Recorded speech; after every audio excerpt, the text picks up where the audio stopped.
ઘણા કપલ ક્લિનિકમાં આવીને કહે છે, ડોક્ટર અમે ઘણી બધી ટ્રાય કરી તેમ છતાં પ્રેગ્નન્સી કન્સીવ નથી થતી. હું ડોક્ટર પ્રીતિ ખેની ઓનેસ્ટલી તમને આજે એક ટ્રુથ કહું તો બોડી ખરેખર કન્સીવ કરવા માટે રેડી જ હોય છે, પણ અનનોઈંગલી આપણે તેને બ્લોક કરી દઈએ છીએ. આયુર્વેદ પ્રમાણે પ્રેગ્નન્સી ફોર્સથી નથી થતી, પ્રેગ્નન્સી કોઓપરેશનથી થાય છે. બોડી કન્ટિન્યુઅસ સિગ્નલ આપે છે, fatigue, poor sleep, digestion issue, પણ આ દરેક વસ્તુને આપણે ઇગ્નોર કરીએ છીએ.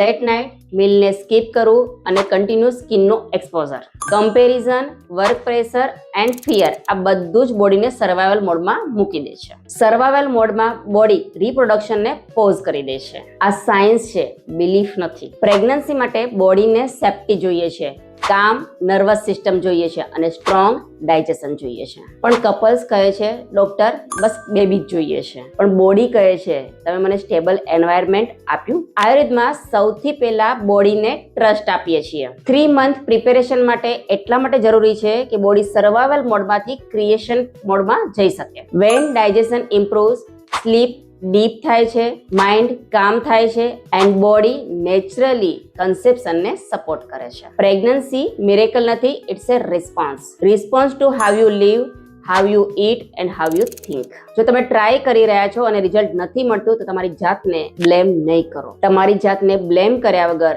1 મિનિટ માટે પોઝ લો અને પૂછો કે ખરેખર તમે સપોર્ટ કરો છો બોડીને કે પ્રેશર આપો છો. ગાઈડન્સ ક્લિયર હશે તો ડાયરેક્શન ક્લિયર થશે અને બોડી રેઝિસ્ટ નહીં કરે પણ સપોર્ટ કરશે. એક વસ્તુ હંમેશા યાદ રાખજો, બોડી ફાઇટ નથી કરતી, બોડી હંમેશા સપોર્ટ કરે છે જો તમે એને કરવા દેશો.